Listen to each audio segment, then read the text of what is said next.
aí, boa tarde você que está conectado ao Opencast. O meu nome é Jorge Rosa, é uma satisfação enorme receber você nessa tarde de sexta-feira para falar de tecnologia, para falar de pesquisa, para falar de desenvolvimento, né?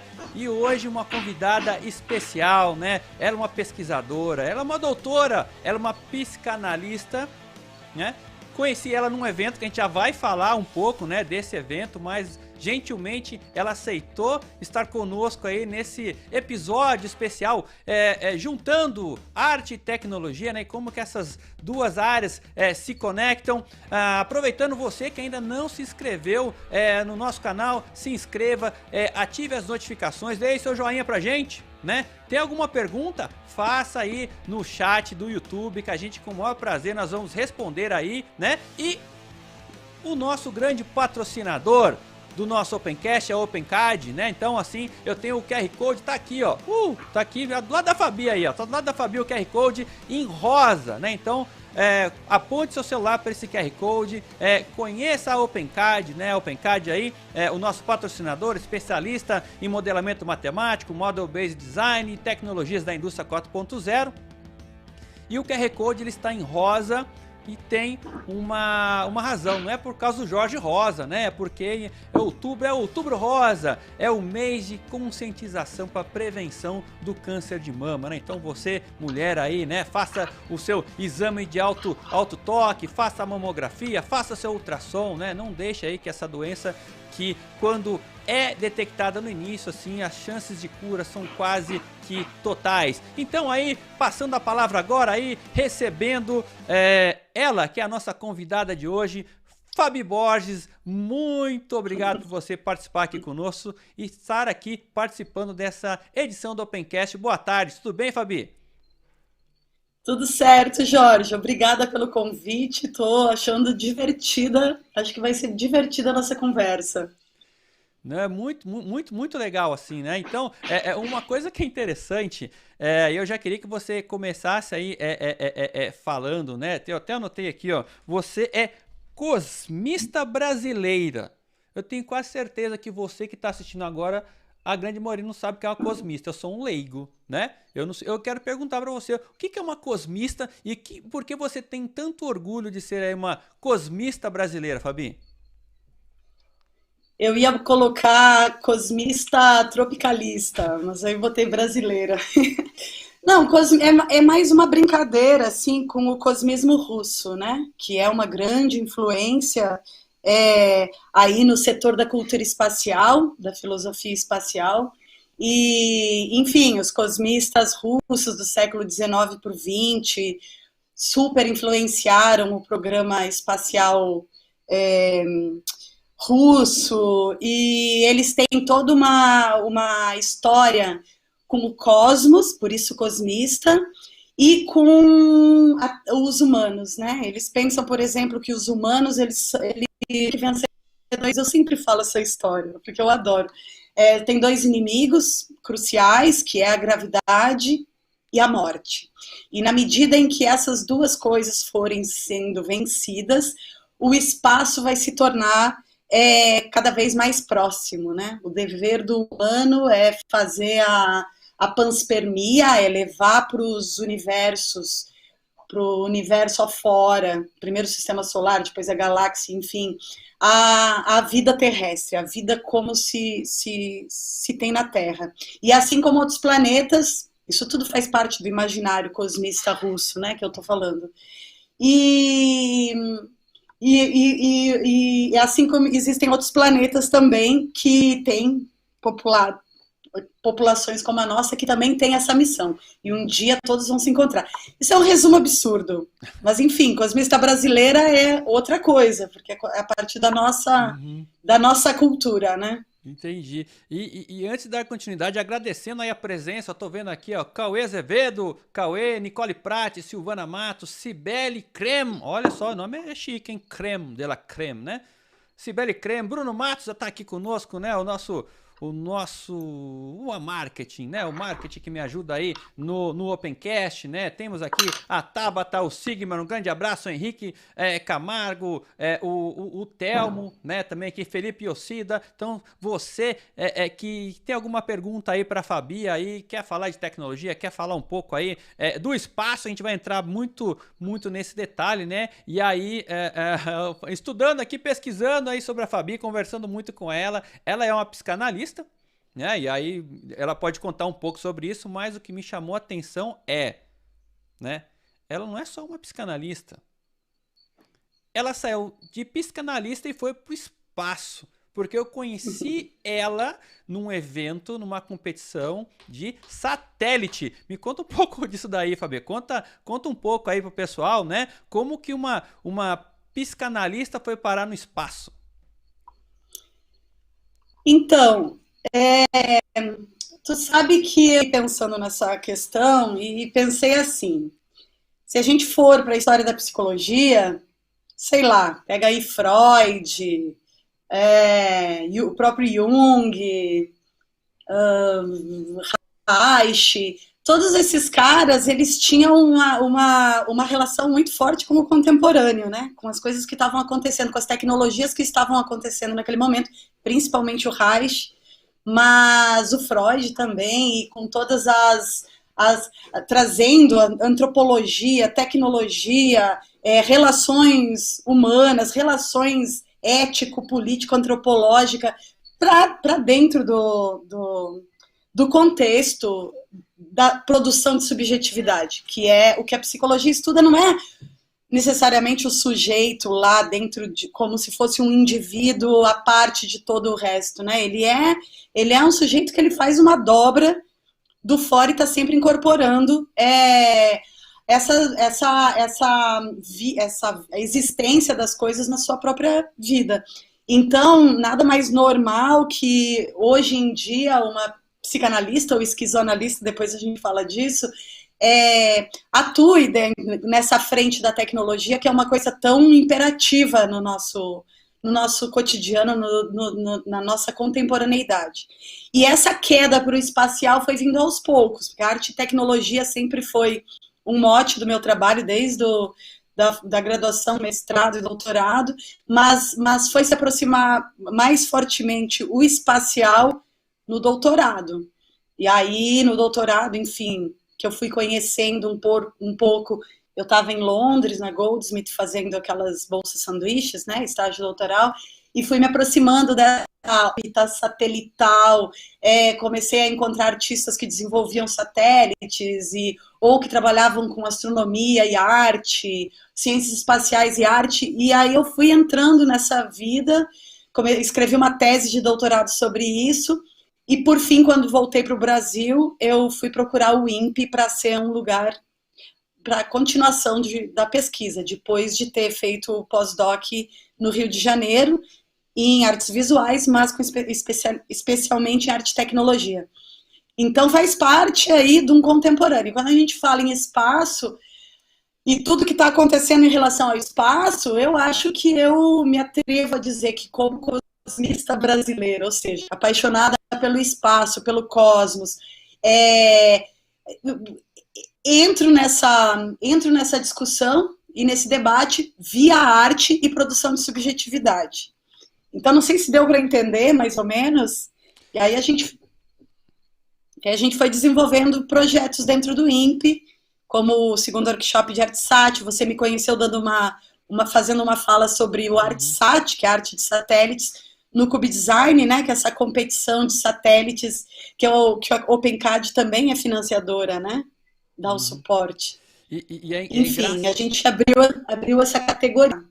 E é legal, porque agora eu vou cutucar a Fabi de novo, né? Quando eu falei, não, porque o satélite, ele não precisa só funcionar, ele também tem que ser bonito. Falou, para por aí, João, você não entendeu nada do que eu expliquei. Você lembra disso ou não? Conta um pouco do puxão de orelha que você me deu aí, que muito engenheiro vai cometer a mesma gafe. Eu tô acostumada, por isso que eu já respondo muito rápido. Porque, assim, você falou algo do tipo, não basta ter funcionalidade, tem que ser bonito também, né? E aí eu fiquei pensando, o lugar da arte, ele está vendo com esse olhar meio modernista ainda, a ideia do belo, do bom, do sublime, da arte para a beleza. E a gente, quando a arte e tecnologia, ela é muito mais imiscuída, né?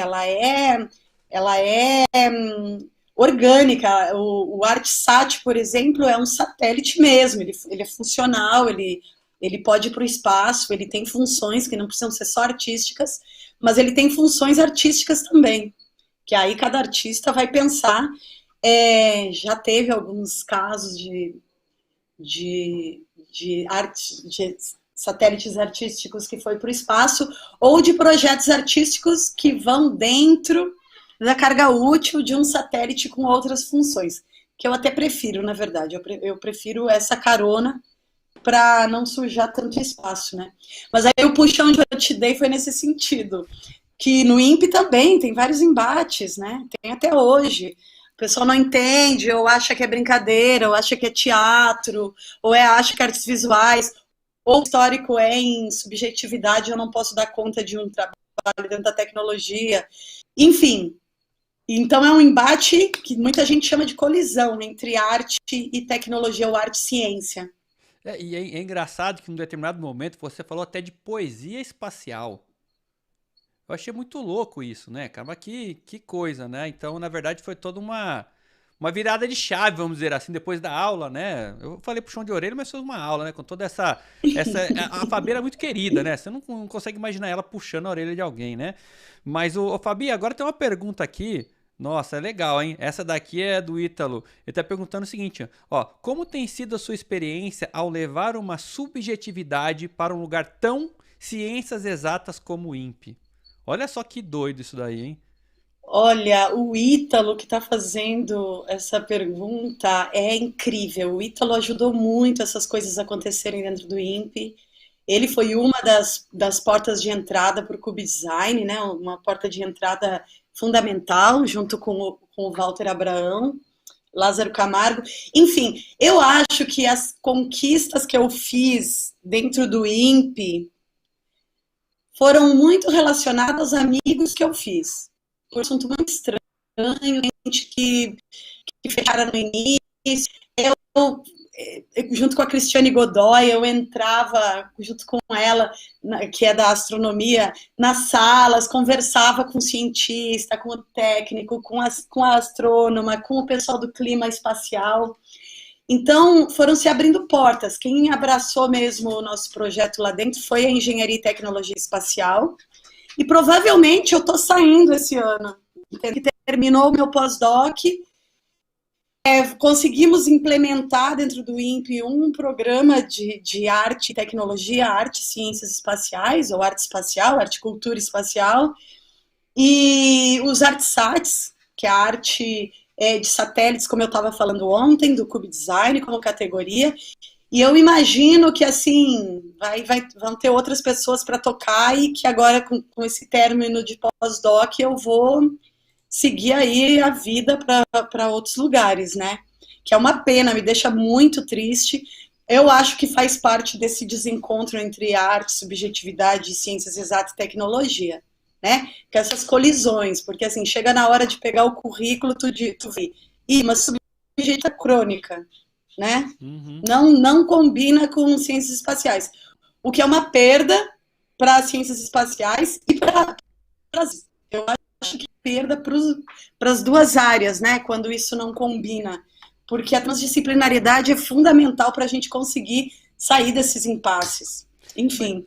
Mas Fabi, você tocou num ponto muito crítico e muito sensível, né? Hoje em dia, nós não temos mais espaço para viver dentro de silo, dentro do meu mundinho, né? Essa interdisciplinaridade, ela está acontecendo cada vez mais. Hoje as soluções, né, para a humanidade, elas não estão focadas somente na engenharia, na medicina ou em qualquer outra área, né? Existe essa colaboração, essa integração. Eu pego, por exemplo, onde eu trabalho, né?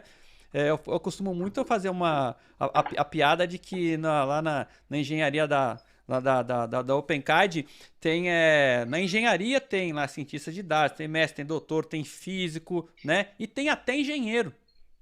Na engenharia tem até engenheiro. Por que eu falo isso? Porque hoje essas soluções para a humanidade, né? Elas exigem essa convergência, né? Essa conexão entre os povos, entre as pessoas, entre as disciplinas, entre os cursos, enfim, né? Entre as pessoas, porque eu vejo que uma coisa que às vezes trava muito o avanço é exatamente briga de ego e eu tô no meu silo, né, cara? Então eu sei tudo da minha área, mas o outro não sabe o que você tá opinando, você não conhece nada de engenharia, você é psicanalista, entendeu? Ou ao contrário também é verdadeiro, né?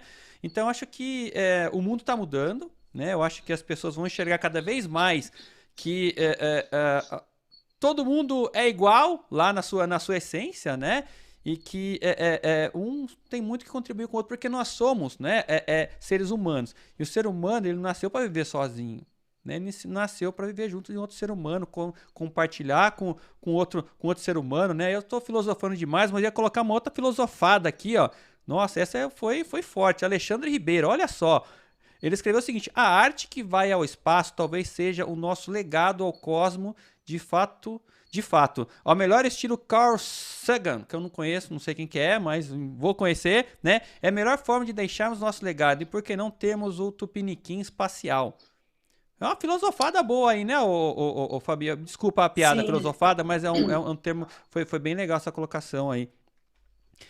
Mas Sim, eu acho que o Tupiniquim... Fala, não, desculpa. pode falar. Não, o Tupiniquim espacial faz parte daquilo que eu estava falando, do cosmismo. Por que eu botei o brasileiro, né? Porque traz trazer uma singularidade para a tecnologia é fundamental. Ou você só copia, né? Você só copia o que se está se produzindo nos grandes centros, na grande corporação, ou você consegue traduzir localmente culturas em tecnologia. Quando ele falou aí em Tupiniquim espacial, eu acho assim que é absurdamente rica as cosmovisões indígenas, por exemplo. Os mapeamentos celestes, as relações com o céu, de modo geral. E, inclusive, morreu recentemente, algumas semanas atrás, o Germano Bruno Afonso, que é uma pena a gente ter perdido ele, porque ele era um dos grandes protagonistas, apesar de ser Guarani. Vou seguir usando a fala da pessoa que perguntou aí, do Tupiniquim espacial, né? Ele conseguiu ir muito longe, ele criou um planetário móvel, onde ele contava e mostrava com projeções os céus dos indígenas, não só dos Guaranis, que era a origem dele, mas de outros lugares. A gente tem aí o Cacaverá, que é um indígena brasileiro que sabe muito de cosmologia indígena. Nós temos na América Latina toda uma produção de céu inacreditável, né, dos solstícios, dos equinócios, de toda a relação com construções e arquitetura. Então, quando a gente só passa por cima com a tecnologia, sem olhar para isso, sem trazer isso para perto, eu acho que empobrece todo mundo. E isso faz parte do que tu estava falando, da pobreza que é a não transdisciplinaridade, né? Quando você não junta com o outro conhecimento, com o setor, com aquilo que não é você, e que apresenta problemas e que as soluções vão vir de lugares diferentes. Eu tenho muita vontade de pensar em Alcântara como um quilombo espacial, não um quilombo à la Argentina, que traduz quilombo como bagunça, mas os quilombos participando do programa espacial, trazendo os seus conhecimentos ancestrais, as suas histórias de saga, né, a África, Brasil, com todas as suas danças, religiosidades, para o programa espacial. Isso seria, no mínimo, interessantíssimo e nos aproximaria um pouco mais do que eu estava falando com os mesmos, porque se tem uma coisa que a Rússia conseguiu constituir, é um programa calcado numa filosofia fortemente russa, né? Filosoficamente, espiritualistamente, assim, esse espiritual é mais filosófico, mas bebendo muito no, no, no que, na mística, né? Na mística cultural da Rússia. E eu acho que aqui a gente está um pouco fazendo isso, mas ainda é muito pouco. Acho que a China também está fazendo muito pouco. Eu estava lendo ontem um texto do Yuki Hui, que é um filósofo de Hong Kong, e ele fala assim, né? Ele fala assim da diferença entre o Prometeu e Xenong. Eu já estou me estendendo, mas já vou terminar. Prometeu e Xenong, que Prometeu Não, é pode o ir, a linha tá solta, pode ir embora. o Prometeu, né, o grego, que vai até Olimpo e que tira o fogo dos deuses, ou seja, da natureza, extrai dos guardiões, dos donos da natureza, o fogo e dá para os humanos. E isso gera uma guerra, um conflito, e ele é punido por isso. E o Shenong, na China, que é onde a gente vai resgatar também a história da tecnologia, é o contrário, ele que vai para os humanos, ele que vai ensinar as tecnologias da agricultura, de várias tecnologias que ele vai ensinando os humanos. Então, vê que o primórdio, né, quando você vai lá para as raízes de uma tecnologia, é muito diferente uma da outra. Então, o Yuki Hui, ele fala, depois da Guerra do Ópio, a China, ela se converteu um pouco no inimigo, né? Ele se converteu nesse sujeito da tecnologia imperialista que cresce, que quer crescer, mesmo trazendo singularidades. Mas ele diz, mas não dá para aproveitar esse momento que a gente já está indo para o auge, já está se tornando talvez o primeiro império, o maior império, né, da Terra nesse momento. Não dá para a gente resgatar também essa história antiga, esse Xenong, a dádiva. Então é nesse sentido. E eu não sei mais que pergunta que eu estou respondendo, que fui até para a China. Não, mas isso que é o bom, né? Nós vamos para o espaço hoje, né? É engraçado que Sim. tem uma vez eu ouvi uma frase que é muito verdade, Fabi. Antigamente muito se falava, né, que o céu é o limite, né? O céu é o limite, tinha até um programa antigo que falava o céu é o limite, né? Mas o céu, o homem já furou faz tempo, né? O homem já furou faz tempo. Então, meu filho, não tem limite. Essa é a filosofada aqui. E tem aqui uma mensagem do nosso... A Fabi, só a Fabi que vai entender por um momento. Depois, se alguém quiser saber o porquê, do Arregão. O Arregão, ele deixou uma mensagem aqui, ó. O Arregão, Vinícius Antunes... Ele disse o seguinte, ó, além do assunto sensacional e da maravilhosidade de pessoa que é a Fabi, que cenário top é esse, né? Que eu tava falando pra Fabi aí, ela tá num cenário totalmente roots, totalmente raiz, né? Conta um pouco aí, né, do seu, não do seu cenário, mas do seu, vamos chamar assim, o seu habitat natural, Fabi. Bom, eu estou aqui na cidadela de Els, em Ubatuba, desenvolvida pelo Catalino Los Reis, que construiu a casa muito com esse tipo de arquitetura, né? Pedra e madeira e vidro. E aqui tem vários banhos também. Inclusive no verão, eu estava querendo dar um curso aqui, ou de sonhos, ou de uma imersão de banhos que a gente está pensando em fazer isso. Então, é uma casa incrível, tem esses banhos e é perto de 3 praias, né? Praia do Lázaro, a... esqueci o nome da Praia do a Lázaro. Praia Dura, tem a Praia do Lázaro, tem a Praia Dura e tem as outras praias aqui do lado. Eu moro entre São José dos Campos, em São José dos Campos e venho constantemente para cá.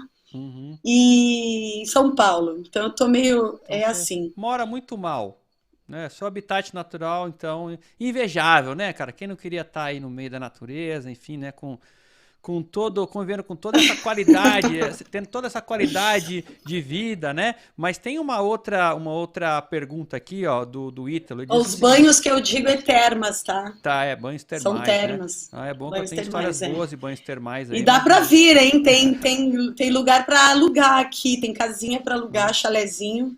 Enfim, tá. Dá para qualquer Você tá alugando o seu chalé também? Pro pessoal aí, ou não? Que quiser ter a experiência? Dá para alugar, sim. É só procurar ou Catalino Los Reis no Instagram, ou pode mandar para mim, para o meu e-mail também, Antena Rush no Instagram, Antena Rush com 2 N's, Antena, 2 N's, Rush. Aí, ou Fabiane M. Borges, que é. Então, e aí dá para negociar os chalezinhos. O Ítalo está perguntando, ele está pedindo para você falar sobre as residências artísticas que foram realizadas no INPE. Ítalo, quero mandar um beijão para você, tô com saudade. A gente realizou 2, porque depois veio a pandemia e não deu para continuar. Uma foi a Karina Karim, que desenvolveu um Orisat, que é um satélite afrofuturista, né? Que voltada para quilombos, ó, bem o que a gente estava falando, de quilombo espacial. E o outro foi o Peter Rocha, que agora é o nosso curador de um álbum cósmico, um álbum de sonoridades cósmicas que faz parte, como uma das chamadas do segundo workshop de ArtSat do INPE. É voltado para a América Latina, e o Peter Rocha, que está na curadoria desse álbum junto comigo, foi o segundo residente. E o trabalho dele foi a construção de uma espécie de uma né, baseada nos dados do Ciber 04A, bem na época que ele recém tinha sido lançado. Então foram essas 2 residências que eu acho super promissoras e maravilhosas. E durante esse tempo de pandemia a gente teria mais 7, entre nacionais e internacionais, né? Só que aí não deu para fazer Aí não sei se o INPE vai continuar ou não fazendo essas coisas. E pegando um gancho aí, né, falando de espaço, eu lembrei que eu vi essa semana aí os testes, né, que a Vibraz fez, acho que com o S50, um lançador de satélite, né, uma coisa do sentido, né, o pessoal comemorando, né, o sucesso lá dos testes e tal, né. Você vê lá muito lá a SpaceX agora mandando civil pro espaço, né, tá? Algumas semanas atrás foi o que se falou, né, cara? Enfim, o civil sendo um astronauta, vamos chamar assim, né? Indo pro espaço, ficando lá 3 dias. Mas aí eu vou linkar com uma coisa que a gente comentou aí antes de entrar ao vivo, né? Que era a questão de sonho. Que aí, um momento a gente comentou, peraí, o cara vai lá pro espaço, né? Ele vai lá, o astronauta, mas ele dorme em algum momento, né? Ele dorme. Sim. Enfim, né? E esse cara, ele sonha, né? E aí eu lembro você comentando sobre alguns estudos, enfim, até filmes orientados, enfim, esse tipo de não vou chamar de fenômeno, né? Porque eu não sei, acho que eu imagino que deve ter muita influência de energia, espaço, gravidade, eu não sei, no ser humano, que ele mexe com a cabeça do cara. Me conta um pouco aí, Fabi, sobre sobre o sonho do astronauta. Eu gostei muito desse tema. A gente ficou conversando sobre isso, né? Sobre a gravidade ou a gravidade zero teria influência no conteúdo do sonho. Eu procurei vários textos, assim, procurei de todas as formas no Google Acadêmico, no ResearchGate, tentando encontrar, e eu encontrei muita coisa de sono. Problemas de sono, como resolver a questão do sono, dos astronautas que passam por períodos de insônia e tal, quando estão no espaço, mas muito, muito nada sobre sonho. No máximo, assim, uma chamadinha ou outra dizendo, o astronauta tal teve um pesadelo quando estava no espaço, mas nem conta o pesadelo, sabe? Então eu disse, olha aí, tá aí uma coisa para ser estudada.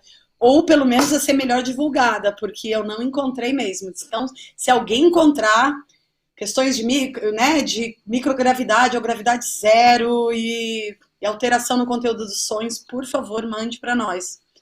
Mas a ficção já chegou lá, né? Então a gente falou do Solaris, o Solaris, aquele filme do Tarkovsky, não me lembro se é de 79, tem que averiguar. Que é um planeta meio oceânico que entra dentro do inconsciente dos astronautas e vai dominando esse inconsciente com traumas e repetições e loopings. Eles ficam como se estivessem no universo lisérgico, né? Falando com mortos, com coisas que não estão lá. Aí vai um psicólogo para tentar ajudar, e o psicólogo também é colocado nesse contexto. Aí eu pensei na Aniara também. A Aniara é esse filme fabuloso de 2019 ou 2018. Então, não tão conhecido, mas assim, tu viu? Tu viu esse filme? Não, O não vi. Aniara? Não vi. Nossa, Tá na é lista. incrível. Nossa, é incrível. Tipo, para mim é um dos melhores filmes dos últimos tempos sobre espacial, assim, sobre ficção científica. Só que é uma ficção científica muito maravilhosa porque pega os sonhos também para trabalhar com sonhos, só que já é os sonhos da inteligência artificial fazendo leitura do inconsciente dos humanos. É bem complexo, é interessante, é uma nave que está indo para Marte. É um shopping center, na verdade, que está indo para Marte.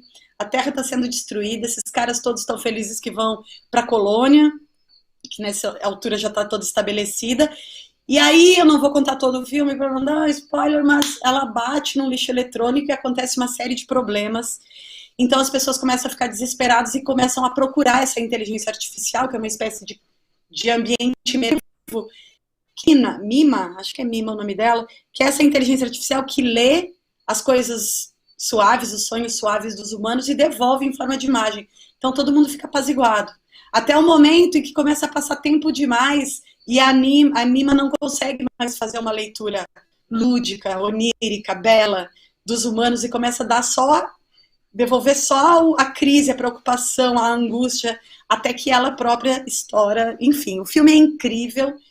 Vale a pena, também trabalha com sonhos. E, enfim, né? Pensei também no 2001, Odisseia no Espaço, que não é bem sonhos, mas também atua nesse inconsciente.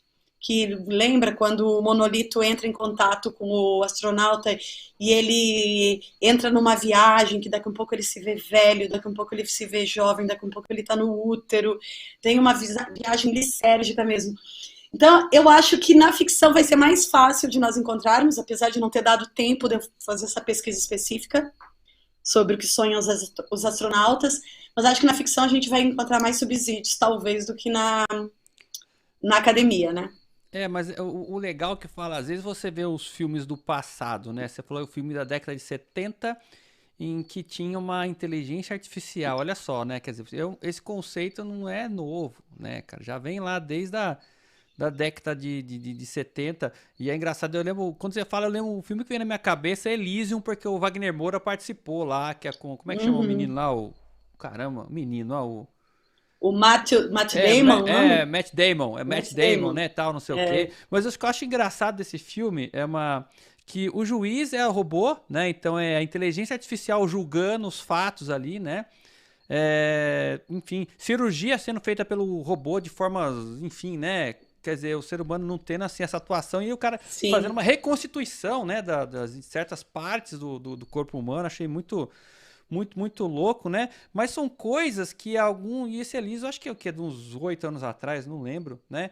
Mas que se a gente, naquela época, viagem total, mas só falo disso hoje, não é mais, né, cara? Não é mais. Isso tudo que a gente vê aí de inteligência artificial acontecendo, né? Tudo isso que a gente vê enfim, aí tá presente cada vez mais no nosso dia, ajudando o ser humano a tomar decisão, né? E muita gente fala, pô, mas eu tô com medo, né?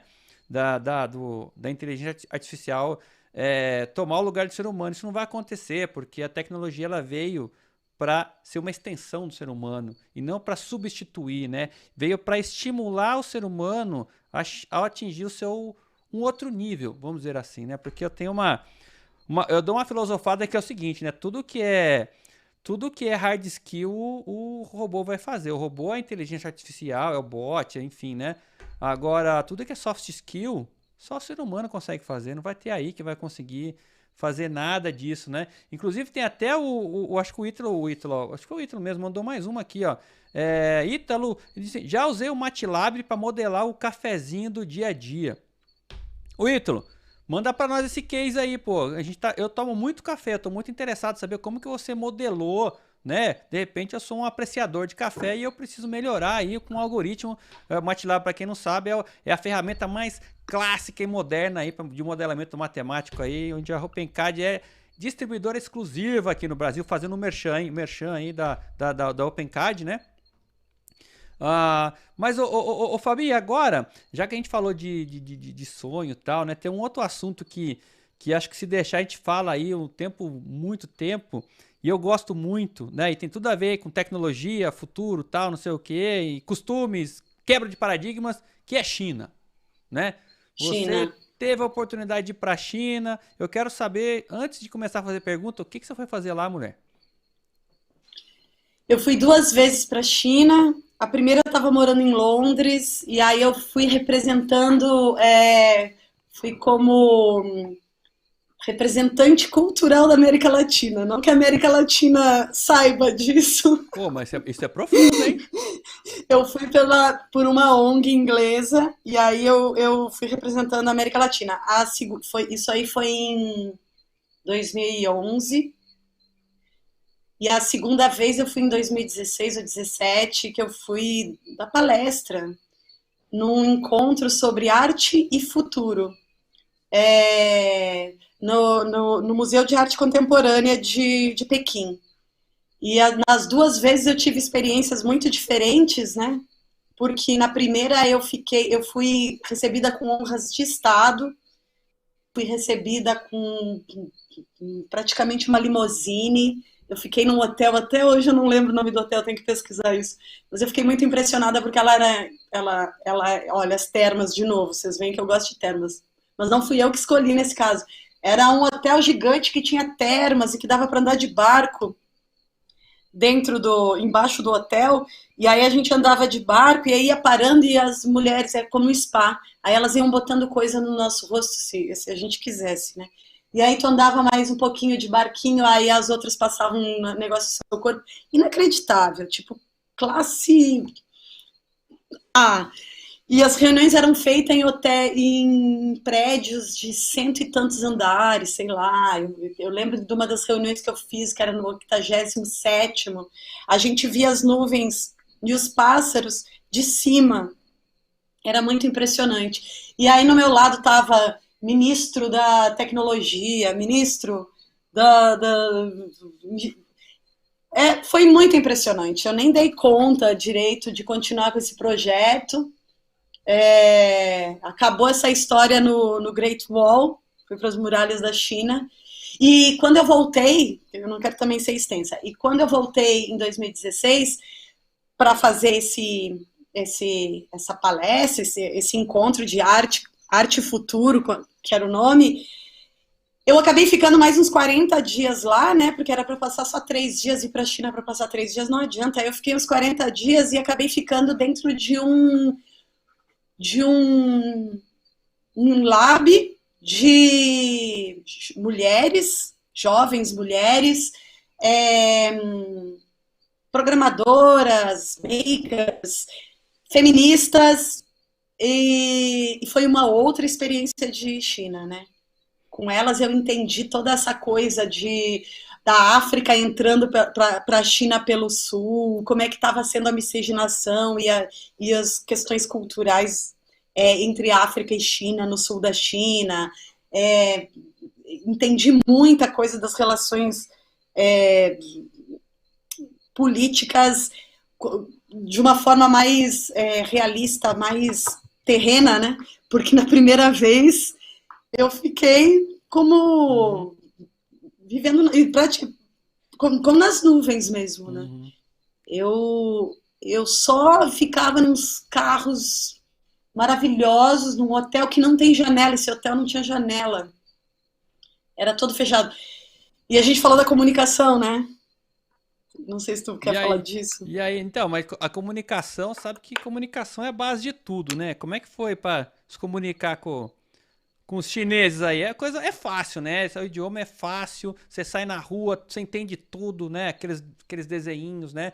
Todo chinês na China fala inglês, é comum, né? Coisa mais fácil que tem encontrar um chinês É, falando inglês lá. Conta um pouco como é que foi. E aí, aproveitando o gancho, conta algum agafe aí, se teve algum agafe de comunicação, né, na China. na primeira vez, quando foi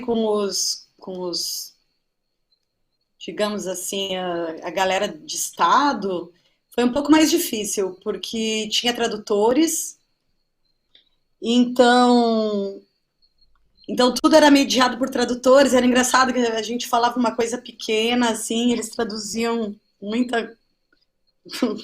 com muitas palavras, foi bem difícil. Na segunda, que foi mais no ambiente da arte, aí já era uma galera mais jovem, bem mais jovem, mais descolada, que já fala inglês, então foi bem mais fácil. Agora, nessa segunda vez, passei por um momento difícil, que foi assim, eu estava sem celular, então sem celular você realmente não existe. Se aqui a gente já não existe, na China é muito pior. Do tipo, você vai para os bares e as pessoas ficam morrendo de rir, elas não conversam. Aqui, mesmo vivendo em São Paulo, a gente ainda conversa no bar. Isso é uma coisa doida, né? A gente ainda conversa, mesmo que a gente vá pro celular toda hora. Lá foi um choque, porque elas ficavam sentadas no bar, tomando uma cerveja e conversando pelo WeChat. WeChat é o nome, né? É o chat, é É o isso aí mesmo. WeChat, é. E, e, e era isso, eu não tinha celular, eu não entendia qual eram os aplicativos, eu fiquei que nem uma, eu me senti como um morador de rua hoje Não, em sem o dia se WeChat na sente, China, você não existe, né? Nem sem não celular. Se você não existe. tiver o WeChat, que é o tudo, imagina você junta Facebook, Instagram, WhatsApp, Mercado Livre, tudo num só, super app, é o WeChat. Então chegou uma hora que essa curadora aí foi fazer uma jantinha na casa dela e eu estava convidada. Gente, para eu chegar na casa, eu perguntava para todo mundo. A princípio eu tinha visto no mapa, estava tudo certinho. Foi a pior coisa que eu fiz, foi ir para Pequim Celular. sem celular. Aí lógico que eu comprei um lá, logo em seguida eu já me arranjei, mas nesses 3 primeiros dias foi um choque, assim.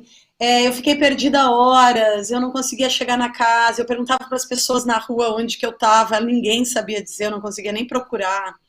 Enfim, foi chocante.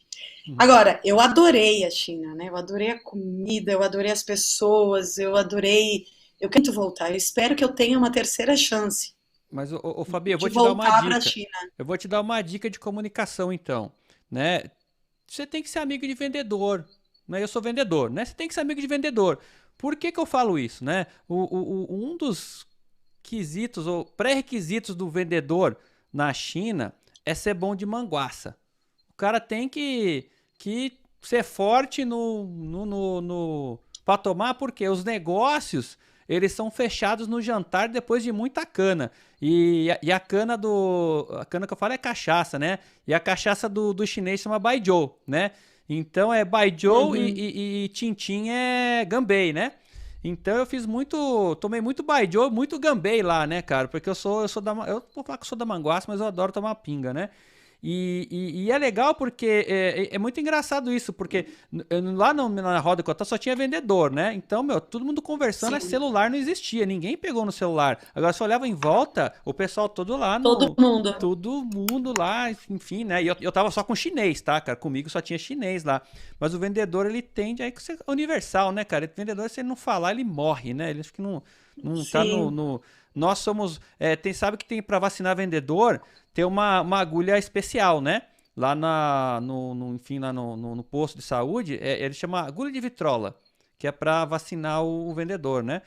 Mas é engraçado porque a comunicação, né, na China, e quando você começa a entender comportamento e esse tipo de coisa, você começa a não se, ou melhor, a não se surpreender com algumas atitudes. Eu lembro que eu fui pegar um táxi pro aeroporto e o cara ia me cobrar o como é que chama? Pedágio, né? E lá tudo você paga com Pix, né, cara? Não tem cartão, não tem nada. E eu lembro quando eu fui pagar o carro, eu fui pagar a corrida. Né? E eu tinha que pagar, porque aqui a gente tá acostumado, meu, tá tudo incluso, eu vou pagar quanto que der lá no taxímetro, né? E aí ele falou, não, tá errado, você tem que me pagar o pedágio, né? Mas só que falou em chinês. Só que ele começou a falar, tipo, me xingando assim, sabe? Xingando, botando o dedo na cara, não sei o que, não sei o que, não sei o que. Eu falei, meu, você tá maluco, rapaz? Peguei meu tradutor lá que eu comprei, né, cara? Traduz o que esse chinês mal educado tá falando. Ah, você tem que pagar o pedágio. E eu falei, pô, esse cara é agressivo. Quase que eu parti pra cima do chinês. Falei, eu não vou partir aqui, porque aqui na China eu posso me ferrar de verdade, né? Né? Aqui não tem conversinha não, né? Deixei quieto. Depois que eu fui entender, é o jeito do chinês falar. Ele tipo... Se você não tá preparado psicologicamente, você briga com o cara. Né? Porque é costume, é coisa do chinês falar, ser mais, não vou falar agressivo, mas ser mais enfático, assim, né? Então, coisas que é comunicação. E eu lembro que eu queria comprar um enxágue bucal, né? Então, aí lá não tinha lá os Carrefour da vida perto, né? E eu fui numa farmácia, mas farmácia lá em Pequim ainda, que o pessoal aí que não fala inglês mesmo, né? Porque você vai pra Xangai, que é uma cidade mais ocidental, o pessoal de 30 para baixo fala inglês tranquilo, então você chega no jovem, todo jovem fala, mas você vai lá pra cidade mais conservadora, tipo Pequim, é muito comum as pessoas não falarem inglês, né? E eu lembro que eu cheguei lá na farmácia, né? Primeiro que parecia um boticário, não aquela loja de perfume, né? Mas aquela loja de boticário de antigo, né? Que é cheio de poção, aquelas ervas, né? Aquelas coisas todas numa farmácia, tudo em chinês assim. Olhei pra cara do senhor que tava lá dentro, parecia lá o mestre Miyagi do Karate Kid, né? A primeira versão. Falei, meu Deus do céu, como é que eu vou comer? Eu precisava comprar, né, cara? Porque já tava me incomodando, porque eu tava sem o enxágue bucal. Falei, eu sou bom de mímica. O que eu fiz? Cheguei lá pro tiozinho, fiz assim, ó. Bom. Aí ele pegou lá a caixinha, tava lá mouthwash, né? E me deu. Mas a mímica salva, pelo menos mímica o chinês entende, né, Fabi? Sim, Bom, agora eu estou fazendo aí estou vendo muita live sobre a China, estou muito interessada no projeto espacial da China, né? Esses dias eu dei uma palestra lá na UERJ, online, né? Sobre a corrida espacial e os pontos de Lagrange. E colocando a China como uma das figuras que já está bem posicionada, né? A gente falou um pouquinho de rota espacial antes. A China já tem um projeto de rota da seda espacial, principalmente para essas áreas aí dos pontos de Lagrange, que, né, essas 5 áreas na frente da Lua, 2 na frente L3, L4, L1, L5, né? E que são lugares de gravidade praticamente assim, que se equivale à força gravitacional entre Lua e Terra. E eu fiquei muito impressionada com essa história da recuperação, da Rota da Seda, de todos esses projetos que eles têm feito. É um pouco preocupante em relação à ecologia, ao mesmo tempo que eu confio que a China vai desenvolver, vai se voltar para o universo verde com muita força, né? Para a ecologia com muita força nos próximos anos, já tem dado algumas demonstrações disso, mas eu tenho a impressão que ele vai usar essa força tecnológica assim para reflorestar não só a China, como a África, como enfim, por enquanto aqui eles estão acabando um pouco com as nossas florestas, né? Não é só eles, o Brasil tem muita culpa nisso, mas o que me preocupa nessa ascensão do Império Chinês é o nosso lugar de mantenedores,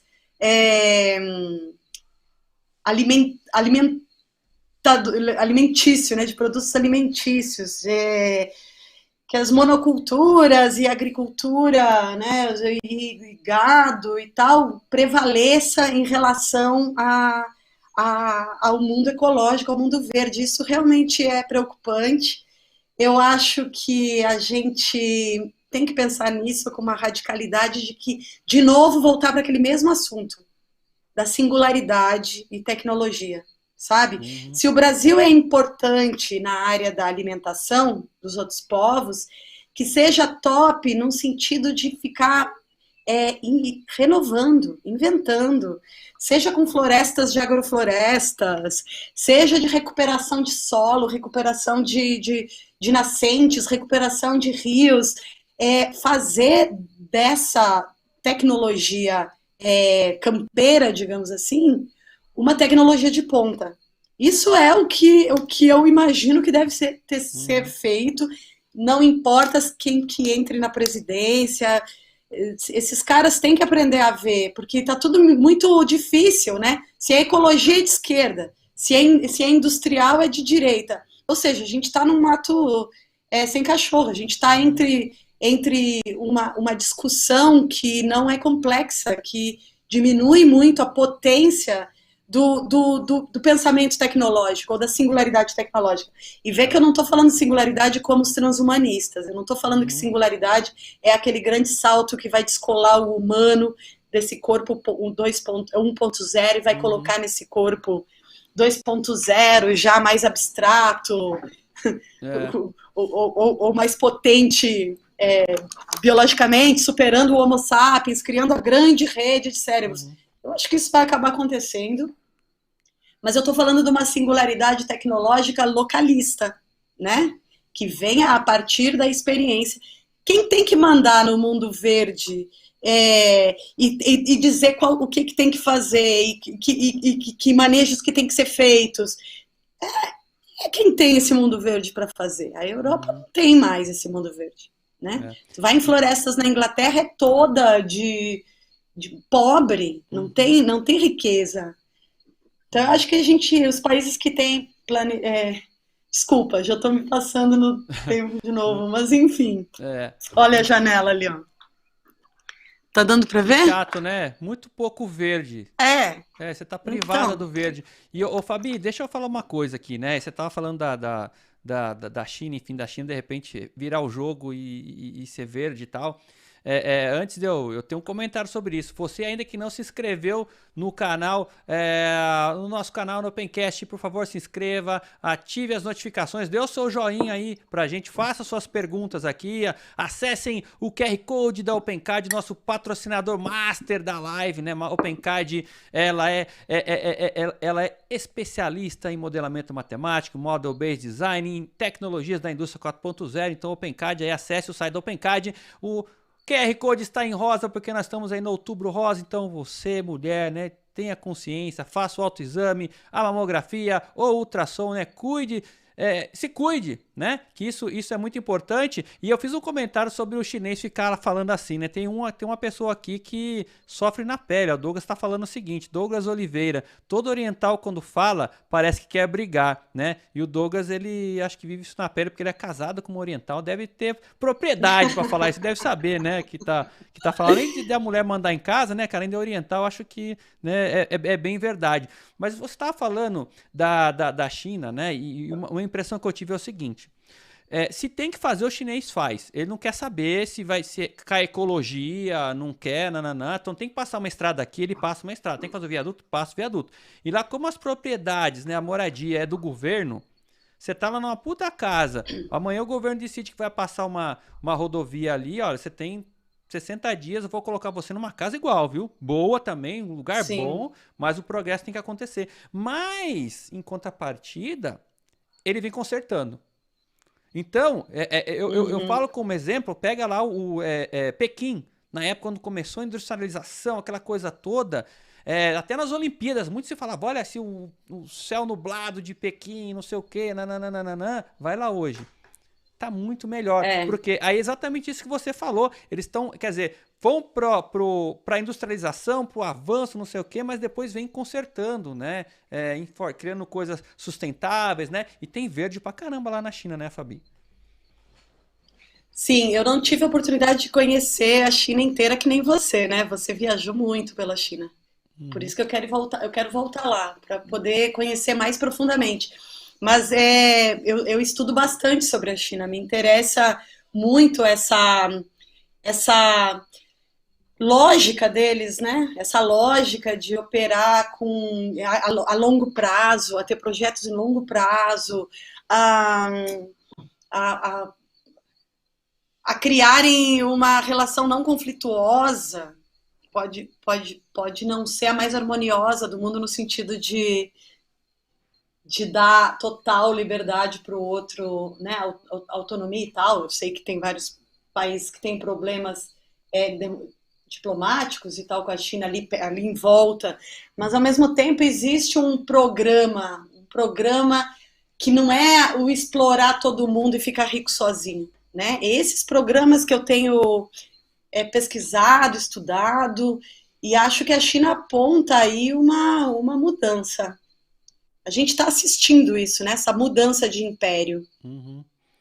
Então a gente vai ver muito essas coisas acontecendo nos próximos anos. Não só a corrida espacial, com a China protagonizando muito das cenas e com alianças com Rússia, etc., mas também toda a outra forma de industrialização, as políticas imperiais, né? Eu acho que vai mudar consistentemente, assim, quando os Estados Unidos parar de ser o grande império e começar a ser a China.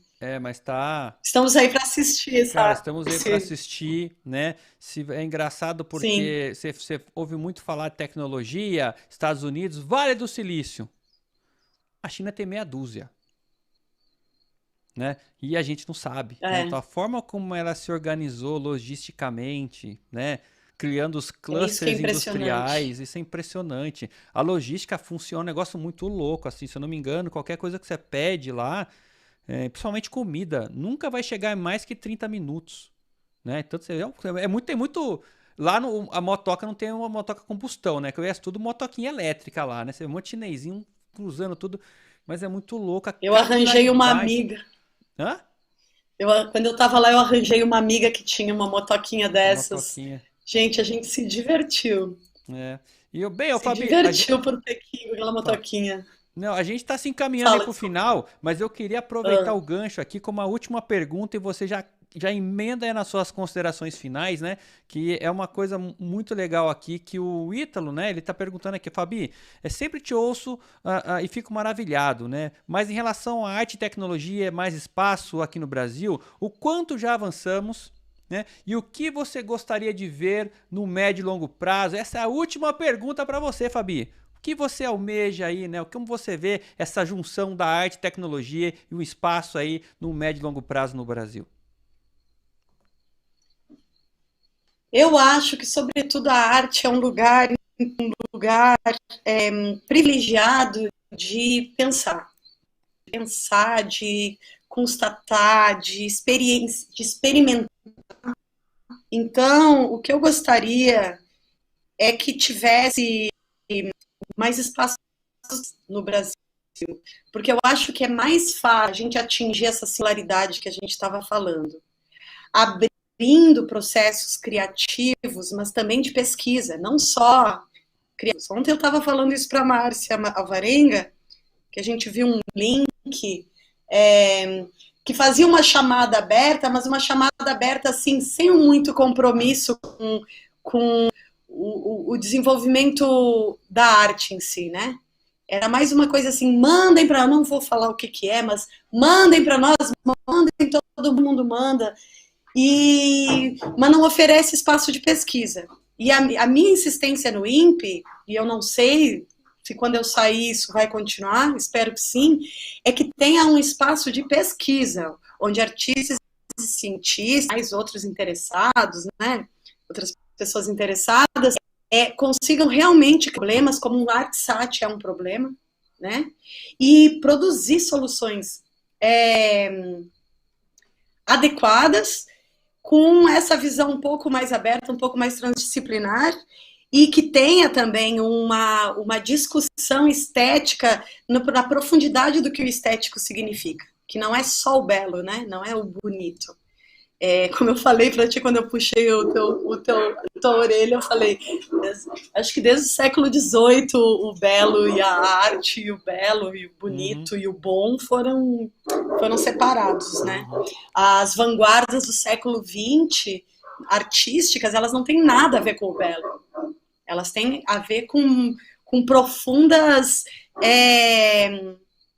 análises estéticas do mundo, do contemporâneo deles. Uhum. E eu acho que a gente tem que aproveitar essa arte-ciência, arte-tecnologia, para conseguir criar esses lugares de criatividade, de criação, de produção de novas coisas, com questões éticas, estéticas, ecológicas, industriais, tecnológicas, científicas, enfim, eu acredito muito no especialismo, mas eu acredito também nesses momentos de complexificação. Uhum.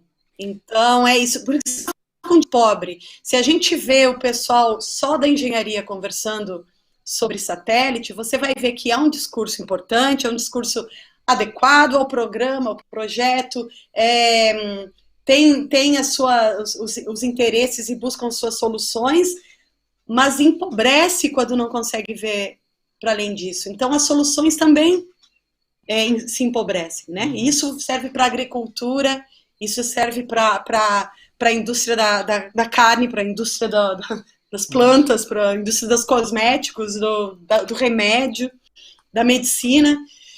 É nesse ponto. Então, não acho que a arte seja a solução. Eu acho que a arte é um lugar adequado, importante, para conseguir pensar, né? Constituir um lugar de elaboração. Fabi, é isso que eu quero, Ítalo. Para fechar agora, é só isso. Só isso. Só isso. Ô, Fabi, para fechar agora, né, eu quero que você em 3 minutos aí conte um pouco dos projetos, né, as competições, né, que você está suportando, que você está engajada, né? Fala um pouquinho aí desse trabalho que você está fazendo no INPE, em outras instituições também, e como, se alguém tiver interesse, como que faz para participar. Olha só, a gente está com 2 editais abertos dentro do workshop de ArtSat do INPE, do segundo workshop de ArtSat do INPE. Eu já falei antes e eu vou endossar aqui porque é muito importante. É um álbum de sonoridades cósmicas. O que é isso? É você pegar sons espaciais que você pode arranjar em site da NASA, ou a site da ESO, ou locais que você consiga ter acesso a dados de satélite, que pode ser inclusive brasileiro, como eu falei antes, o Peter Rocha fez com os dados do Ciber 04A, ou em site da China. Você vai pegar um programa de sonificação espacial e vai criar uma música em cima disso. É isso que a gente vai estar aceitando. Não precisa ser só música eletrônica, mas como sons eletrônicos espaciais, geralmente cai para esse lado. Pode ser sons eletrônicos ou nos surpreenda. Muito legal, manda pra gente de 3 a 7 minutos. A pegada é exatamente tentar criar um dos primeiros álbuns de sonoridade cósmica da América Latina, pelo menos com representantes de vários países da América Latina. Então isso não se estende só para o Brasil. A segunda coisa, e o Peter Rocha é o co-curador, junto comigo, eu sou co-curadora dele também, que a gente vai para o site do INPE, procura aí segundo workshop de ArtSat, aí vai ter ali chamadas, né? Vai ter seleção de curtas de ficção científica e seleção para álbum sonoridades cósmicas. Então, vai num dos dois. Os curtas é a mesma coisa. A gente quer produzir uma pequena amostra de curtas de sci-fi, de ficção científica, com a seguinte pergunta: o que teria para contribuir a América Latina para a nova corrida espacial? Ou seja, se a gente pensar nas singularidades, olha como eu estou usando essa palavra hoje, nessas singularidades que a América Latina apresenta, seja o tupiniquim espacial, seja o caribenho de foguetes, sei lá, o que essa América Latina poderia produzir em relação a essa nova corrida espacial que poderia contribuir com o resto do mundo. Então, isso aí não quer dizer que você vai ter que fazer um filme da América Latina inteira, pode ser um filme muito pequeno, uma animaçãozinha, um documentário, uma coisa criativa, com a sua visão sobre um pequeno grupo produzindo essa diferença. Ano passado a gente fez isso pela OBSAT e ganhou que o Ítalo também me ajudou lá, junto com com a Nádia, né, da Agência Espacial Brasileira, a fazer a fazer a seleção e ganhou um filme chamado Apocalipse Elétrico, que está no YouTube, é só vocês procurarem. O filme é incrível, ele foi feito para esse edital, né, essa chamada aberta, e o filme é incrível, porque é a história de que fica impossível viver fora na rua, porque só cai raio e trovão o tempo todo, então os seres humanos são obrigados a fazer bunkers e casas subterrâneas, e enfim, isso vai indo até os 2050, 2060, e aí de repente se acha uma solução e um grupo do Brasil estava envolvido, que no caso era o grupo deles do LPDA, de Belém do Pará. Então o filme é muito legal. Então é isso que a gente quer um pouco da imaginação, e vai ser o primeiro álbum de sonificação espacial do INPE, né, de sonoridades cósmicas, e também a primeira mostra de sci-fi, de filme de ficção científica do INPE. Então, é muito legal que as pessoas participam, e para o INPE também é muito bacana poder receber essas visões, né? Muito legal. Falei mais de 3 minutos? Não, e você sabe que aqui é igual ao Oscar, né? Quando a musiquinha no Oscar, é que o cara tá chegando no final, né? Uma fala. Só quero lembrar que eu sou psicanalista, me procura que eu trato seus traumas. Então, isso na descrição aí da live vão estar os dados aí da Fabi, né? Então, isso, o Instagram, enfim, o LinkedIn, que vamos seguir a Fabi. Psicanalista, né? Além de cientista, pesquisadora, né? Muito legal falar com você. Pegando aí um comentário interessante para fechar aí, o Jorge Landman disse o seguinte, ó: tecnologia e arte sempre andaram juntas, novos materiais ajudaram muito o desenvolvimento da arte, do vidro egípcio aos plásticos modernos, presente na arte contemporânea, né? Com essa frase filosófica aí. E vice-versa, né? Vice-versa, né? Estamos aí encerrando o nosso Opencast de hoje aí, né? Com a presença da Fabi Borges aí, né? Jorge, obrigada. Eu tô muito obrigada pelo convite. Foi muito legal conhecer um pouco mais, né, do seu trabalho. Espero encontrar você em outros eventos, em outros episódios do Opencast, porque tem assunto, né? Acho que a gente for aqui, vai embora, a gente vai falando, enfim. E você que ficou conosco até agora aí, o meu muito obrigado. Você que ainda não se inscreveu no nosso canal, se inscreva, ative as notificações, indique para os seus amigos, daí seu joinha, né? Acesse aí o QR Code, visite o site do nosso patrocinador, a OpenCAD, que é especialista em tecnologias da indústria 4.0, Model Based Design, modelamento matemático, e é representante exclusiva da Metrworks aqui no Brasil. E então, com isso, tchau, Fabi, um bom final de semana pra você, Fabi, pra vocês que estão nos assistindo, e até o próximo episódio aí do Opencast. Até lá, um grande abraço, tchau. Tchau.